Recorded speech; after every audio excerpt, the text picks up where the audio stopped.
Mesdames et messieurs, bienvenue sous vos applaudissements. Deuxième assise nationale, nautisme mixité.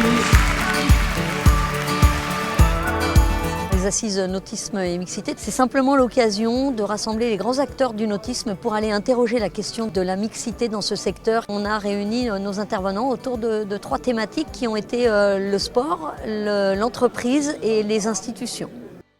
Comment accélérer la féminisation dans la filière maritime? Aujourd'hui, on est obligé de réfléchir différemment. Ce sont des sujets qui vont avancer sous l'effet du partage, de la mise en commun, de la confrontation des expériences et sur lesquels il est utile d'avoir différents regards finalement portés.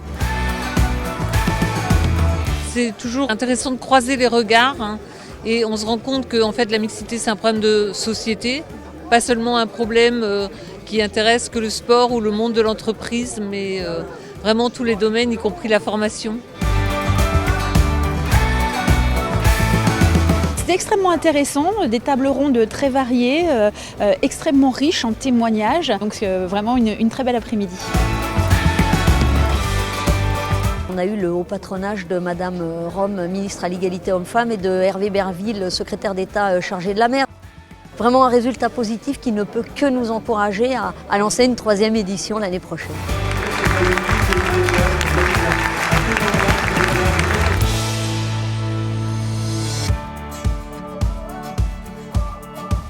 La 4e édition de la 50-50 Sail. Et là, j'ai l'impression qu'on rentre au début de l'âge adulte. L'édition prend du corps. Et Johan Richaud, arqué à peu près. Bienvenue dans cette équipe de dingue. Mets-toi avec nous, Johan. C'est une cause qui me tient à cœur et pour laquelle on doit tous se battre. Donc, je suis ravi d'être là, de passer un bon moment sur l'eau aujourd'hui.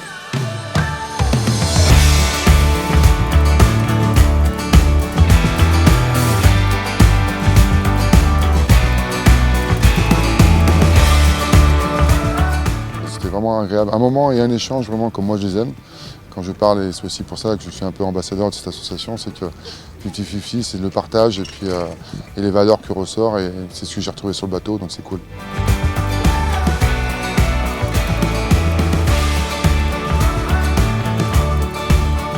On n'a jamais l'occasion, moi en tant que montagnarde, de monter sur des bateaux de course et de faire ça en plus avec des garçons, enfin, sur le côté mixité, hommes-femmes, qu'on nous explique comment on navigue et de se dire bah, tiens, nos frais d'inscription en fait ils vont servir à la reconstruction par la voile. Moi je me dis que voilà, c'est tout bénef.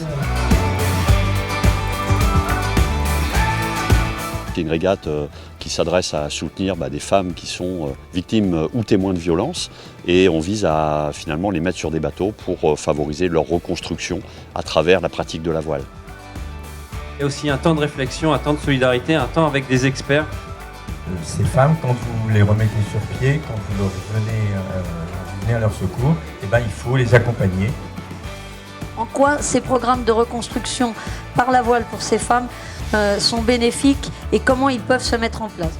C'est à l'occasion d'une journée de navigation qu'on va pouvoir mettre en place ces programmes de réparation. On va prendre un groupe de 8 femmes qu'on va emmener sur l'eau avec des objectifs précis et puis surtout la mise en place de situations à bord du bateau pour permettre cette réparation, que ce soit le travail de la proprioception, gestion des équilibres, déséquilibres, mais aussi toute une symbolique forte liée à la pratique de la voile, comme le fait de choisir une direction, de choisir son cap et de ne plus subir sa route. En tout cas, ces journées garantissent l'intégrité physique de ces femmes, bien évidemment, et permettent le long travail de réparation qui s'organise.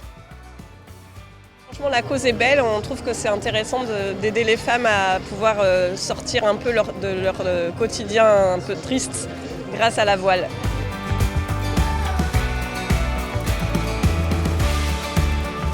Ça permet d'avoir une autre vision de la voile à travers un événement particulier et un objectif un peu plus humaniste.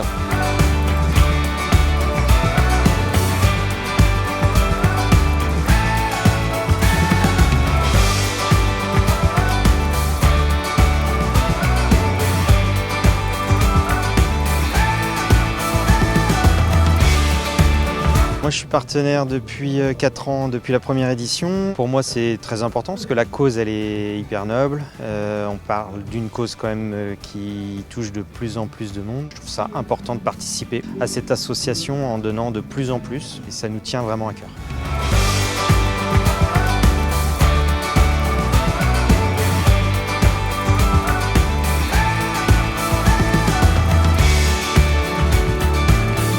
Un mot clairement, je l'ai choisi mais parce qu'on l'a dans l'esprit depuis le début et il se concrétise à chaque fois. Le mot c'est oser et je crois que j'ai l'exemple derrière moi, il est là. Et on a osé et on arrive là où on est aujourd'hui et on va pouvoir encore aller plus loin. On a osé, les gens osent, tout le monde en fait, que ce soit les bénévoles, les participants, les régatiers, les organisateurs, les partenaires, tout le monde a osé rentrer dans cette aventure. Voilà, on en est là aujourd'hui.